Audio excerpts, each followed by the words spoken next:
Oke, welcome to Total Politik. Jumpa lagi di konten ngomong sendiri. Sekarang set gua lebih kekinian kan. Ini berkat Kevin, Rian, dan Divio yang ngeset ini. Thank you teman-teman.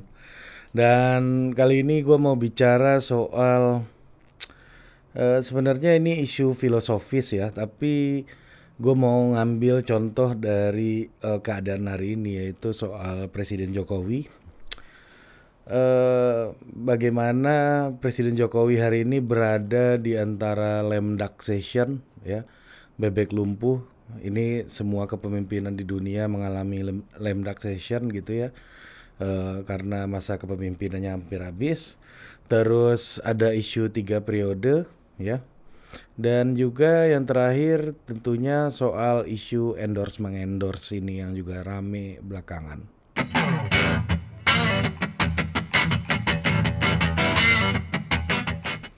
Oke, kita mulai dari beberapa tahun yang lalu ya, terutama di tahun memasuki masa-masa pandemi. Mungkin kalau lu yang pertama kali nonton Total Politik dari konten gua ngobrol sama Panji di YouTube channelnya Panji, itu pasti ada yang ingat gitu. Gua pernah bilang bagaimana situasi 2024 ketika itu Panji nanya gitu. Gua bilang 2024 gua masih gelap, dunia penuh dengan ketidakpastian. Ya, waktu itu masih tahun 2019 tuh Panji nanya, dunia lagi aneh ya, apa aja bisa mungkin terjadi. Mungkin aja pemilihannya pindah ke MPR, isu Jokowi nambah masa jabatan dan lain-lain yang waktu itu gue sempat omongin di YouTube channelnya Panji. Dan hari ini ditambah dengan COVID-19, apa yang gue omongin waktu itu di tahun 2019 itu tampaknya kejadian gitu ya. Apa yang gue omongin, gue nggak ngomong gue dukun ya, tapi gue cuma melihat dari kecenderungan kepemimpinan politik di seluruh dunia waktu itu. Munculnya wabah populisme, munculnya wabah otokrasi gitu ya, kepemimpinan yang kuat macam Xi Jinping dan Vladimir Putin di Rusia gitu. Gue cuma mau mengatakan dunia lagi bergerak di sebuah tren yang baru gitu. Kita berada di sebuah tatanan dunia yang baru gitu, bukan yang konspirasi-konspirasi, tapi tatanan dunia yang menemukan titik yang baru ya, setelah perang dingin, ada gelombang demokrasi, dan sekarang masuk ke sebuah tsunami populisme dan tsunami otokrasi di berbagai macam tempat di dunia. Dan juga muncul juga kritik terhadap otokrasi dan populisme. Beberapa pemimpin yang punya label populis kemudian mengalami kekalahan, seperti halnya Donald Trump di Amerika dan juga Bolsonaro di Brazil juga mengalami kekalahan gitu. Ya, waktu itu murni gue cuma melihat pola-pola yang terjadi di berbagai macam tempat di dunia. Makanya gue selalu bila diajak teman-teman berdiskusi, terutama teman-teman mahasiswa, biasanya gue akan bilang yang paling penting itu berpikir komparatif gitu. Berkali-kali ada mahasiswa politik yang magang di Total Politik, yang kerja di Total Politik, gue selalu menyarankan berpikir komparatif. Jangan kita terjebak dalam pemikiran yang terjadi di depan mata kita aja. Di Indonesia aja seolah-olah kita berlindung di balik pemikiran Indonesia ini unik, kasus di Indonesia ini tidak terjadi di seluruh dunia. Tapi sebenarnya kalau kita melihat pola-pola di seluruh dunia, kita bisa melakukan semacam proyeksi, bukan proyeksi ya, tapi semacam proyeksi kira-kira kecenderungan-kecenderungan apa aja yang akan terjadi gitu. Nah, kita balik ke isu Jokowi gitu. Gua mau ngelihat bagaimana isu 3 periode itu kemarin itu sempat begitu kencang. Total Politik sendiri juga secara tidak langsung ikut mengkampanyekan isu 3 periode di sisi yang ya kita secara ideologis tentu menolak gitu posisinya. tapi juga ada orang-orang yang mendukung kita undang untuk mendengarkan argumentasinya apa gitu. Nah, seandainya isu 3 periode ini memang lahir dari pemikiran Presiden Jokowi gitu, dan kemudian isu itu hilang seperti sekarang, sempat naik turun, tidak ada sebuah upaya yang pasti kayaknya. Memang tidak ada upaya yang pasti dari Presiden Jokowi sendiri, itu kelihatan. Itu seandainya itu hilang timbul, kayaknya Presiden Jokowi juga tidak yakin-yakin amat dengan ide 3 periode itu. Kenapa gue bilang gak yakin-yakin amat? Ya, pertama, memang tidak ada sebuah upaya orkestrasi di parlemen untuk melakukan amandemen konstitusi gitu. Tidak ada gerakan yang tampak gitu yang memang mencoba menggalang kekuatan dan juga membuat sebuah sidang istimewa dalam beberapa waktu belakangan. Upaya itu tidak sampai ke situ gitu. Bisa jadi itu karena respon publik, bisa jadi juga ya mungkin perubahan rencana dan lain-lain gitu. Gue duga ada perasaan ketakutan sendiri dari Presiden Jokowi terhadap idenya itu. Ide 3 periode itu, seandainya ide itu memang datang dari Pak Jokowi. Kenapa gue bilang ada ketakutan tersendiri? Karena seandainya berhasil 3 periode ini, maka setelah 3 periode itu apa? Setelah 3 periode udah bisa memperpanjang jabatan, ya abis itu perang. Ujung dari sebuah kepemimpinan yang absolut kan menundukkan yang lain gitu, melakukan invasi ke tempat lain, bisa jadi perang ke Malaysia atau perang negara lain kita ajak perang gitu. Dan setelah perang apalagi? Setelah perang mungkin diktatornya tumbang, bisa ditumbangkan, bisa dibunuh dan lain-lain. Begini, kalau kita bicara konsep dictatorship gitu ya, konsep dictatorship itu berawal dari kata, kalau secara kata kan dikte gitu ya, untuk mendikte. Lu tahu mendikte, lu ngomong apa ada orang menulis omongan lu gitu. Konsep diktator itu muncul dari Roman ya, masa Romawi, Roman Empire dulu, bahwa di masa Romawi itu diktator itu adalah sebuah kata yang netral. Maknanya netral, bukan makna yang negatif. Kenapa? Ada senator, ada diktator gitu, ada konselor gitu ya. Jadi orang yang memimpin kota gitu, terus di Roma, terus ada diktator. Diktator ini adalah orang yang dipilih oleh senat untuk memimpin negara di masa-masa emergensi. Biasanya ketika itu ada perang gitu, ada mungkin bencana alam, dan itu dipilih oleh senat, dan kekuasaannya waktunya tuh dibatasi dengan waktu yang sangat terbatas di dalam detik-detik yang emergensi ya. Dia dipilih untuk memimpin republik gitu. Nah, itu konsep diktator yang pertama kalinya muncul di dalam ranah politik pemerintahan gitu. Jadi konsep diktator itu tidak seperti yang sekarang kita pahami bahwa ada orang berkuasa selama-lamanya itu diktator gitu.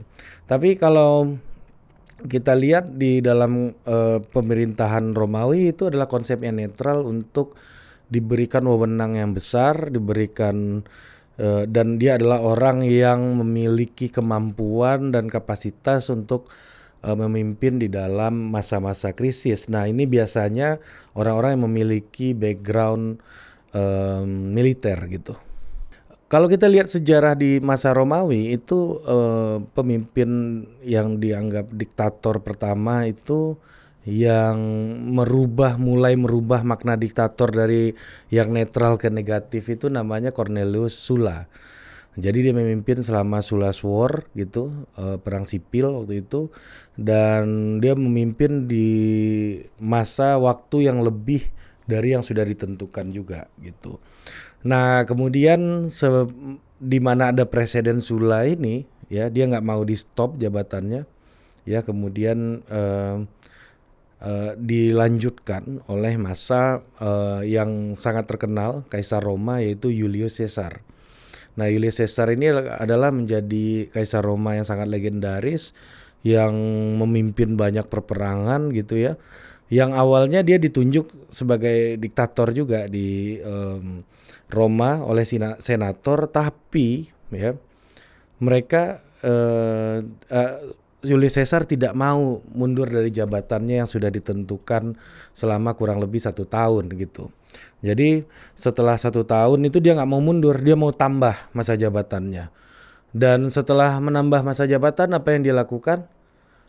Menginvasi banyak kerajaan-kerajaan. Jadi masanya Julius Caesar itu, kekuasaan Romawi itu menjadi begitu luas gitu ya. Karena ya setelah orang ingin tambah masa jabatan tuh kayaknya gue butuh aktualisasi yang lebih besar gitu ya. Akhirnya dia menundukkan banyak negara-negara lain gitu untuk dibawa menjadi bagian dari kekuasaan Romawi. Nah ketika itu, setelah itu ujungnya apa? Ujungnya Caesar dibunuh oleh senator.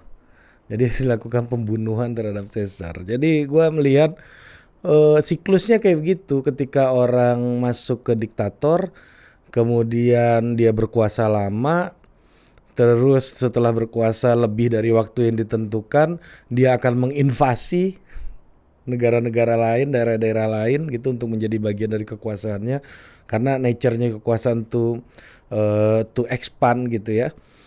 Nah kemudian ujungnya dia mati terbunuh atau dilengserkan gitu dari tampuk kekuasaannya secara paksa gitu. Kita kan pernah punya contoh juga di Indonesia, misalnya Soeharto, Presiden Soeharto ya berkuasa lama, mulai makin lama berkuasa, ambil alih Timur Leste, Timur Timur untuk menjadi bagian dari Republik Indonesia. Kemudian makin lama berkuasa, kekuasaannya makin absolut, ya kan? Makin absolut, makin kuat. Kemudian dia ditumbangkan secara paksa juga lewat gerakan reformasi 98 gitu.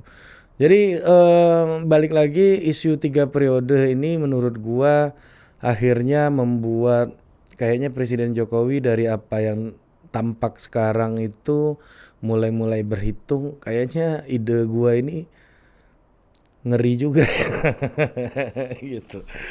Jadi dia mulai ngeri sendiri. Beliau mulai ngeri dengan ide yang muncul dari dirinya atau lingkungan sekitarnya ya. Gua tadi dengan asumsi apabila itu memang ide dari Pak Jokowi ya, atau paling tidak ide yang berasal dari lingkarannya Pak Jokowi gitu. Kalau lingkaran kan sudah kita lihat buktinya, memang orang sekitar Pak Jokowi lah yang mendeklarasikan ide 3 periode tersebut gitu, atau perpanjangan masa jabatan. Karena dengan perpanjangan masa jabatan itu artinya Pak Jokowi masuk mengikuti pola para orang seperti Caesar gitu yang melampaui masa kekuasaannya gitu. Atau Pak Harto karena memang belum diatur waktu itu karena berapa masa jabatannya, tapi memang sudah berkuasa dalam waktu yang cukup panjang gitu. Nah gitu, jadi gue melihatnya ya dalam hal ini kan memang Pak Jokowi ini seorang tokoh yang gue anggap sebagai seorang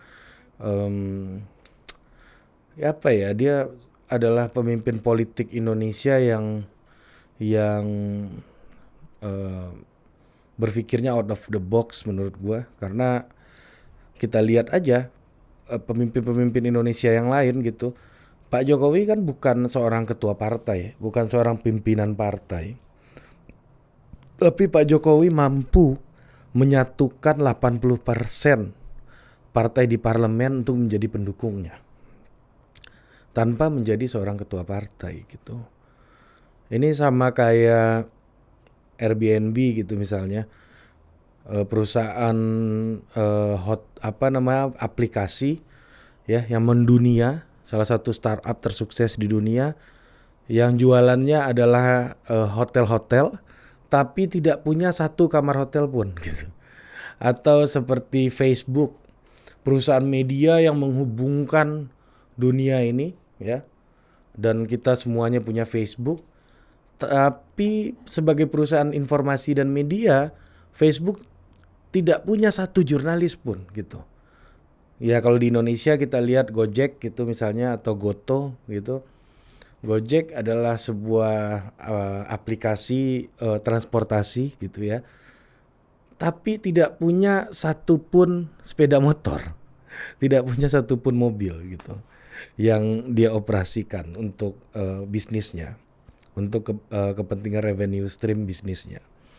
Nah, jadi gua ngelihatnya kayak gitu. Jadi Pak Jokowi pun juga sama, bukan ketua partai gitu, tapi dia mampu untuk melampaui posisi ketua partai dan merangkul 80% partai yang menjadi pendukungnya. Tapi ya menurut gua ya Pak Jokowi ini kalau di teknologi kayak ya mirip-mirip kayak Elon Musk kayaknya ya gitu. Ya obsesinya udah pindah ke planet Mars gitu di politik gitu tentunya gitu. Nah makanya gue ngelihat ternyata orang dengan ide-ide politik yang radikal gitu ya, nggak hanya ide politik tapi ide lainnya, orang-orang yang memiliki ide-ide radikal, ide-ide dalam politik, dalam bisnis dan dalam lain-lainnya, itu selalu harus menghadapi batas-batas tertentu.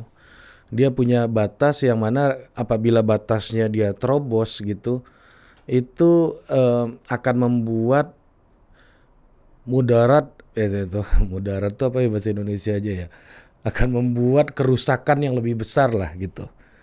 Jadi ide-ide radikal itu penting gitu, tapi memang ada kebijaksanaan yang jauh lebih penting gitu untuk bagaimana mengendalikan ide-ide itu agar tidak memberikan mudarat yang lebih besar ya, seperti cerita tadi gitu.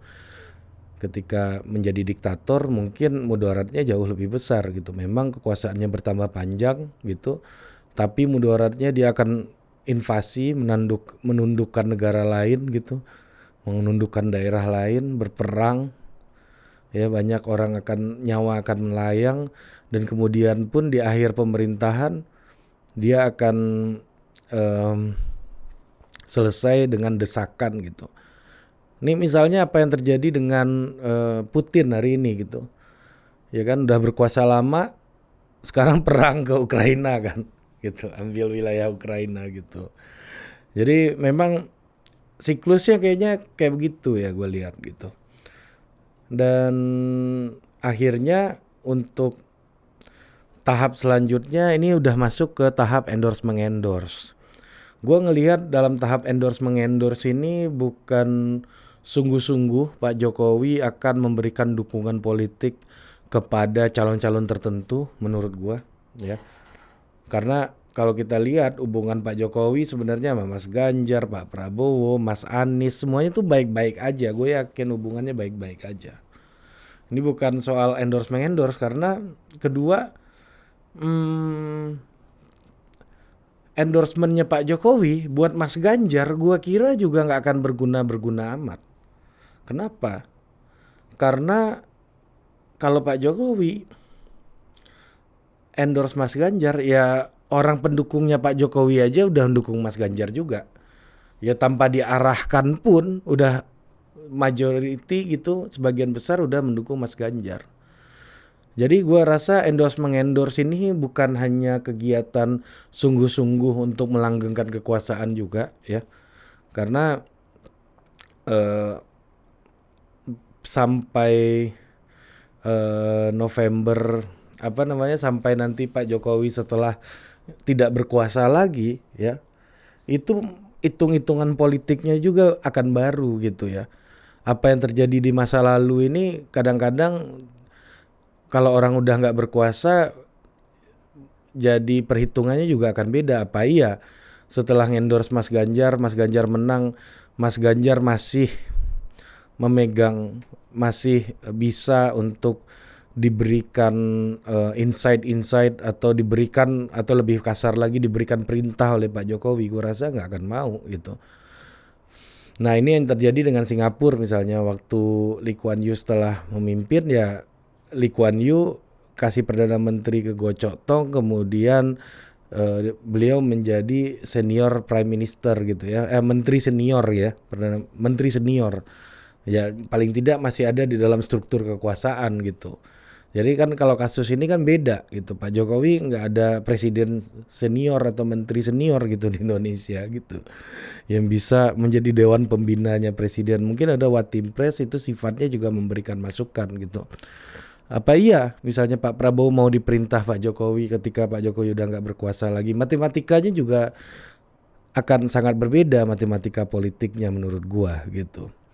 Jadi gua rasa semua narasi, semua aktivitasnya Pak Jokowi hari ini itu dalam upaya untuk menggerek terus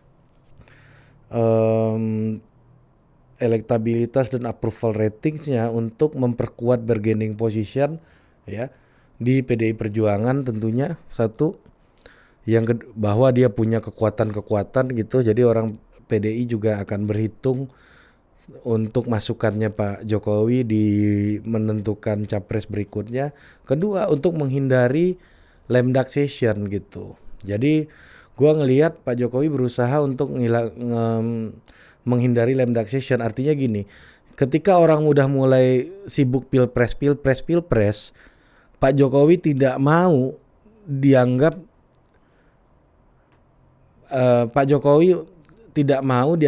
kalau dia bukan presiden lagi gitu. Jadi ketika orang sibuk pilpres, hey presidennya masih gua nih. Jadi endorsement gua ini akan berguna nih buat nentuin siapa di antara lu ini yang bakal melanjutkan gua gitu. Jadi ini dalam upaya menurut gua untuk menghindari lemdaxation gitu. Jadi kira-kira begitu menurut gua pemandangan mengenai Pak Jokowi. Ya, kalau ada pendapat lain silahkan komentar di bawah ini. Sampai jumpa lagi di Ngomong Sendiri berikutnya. Dah.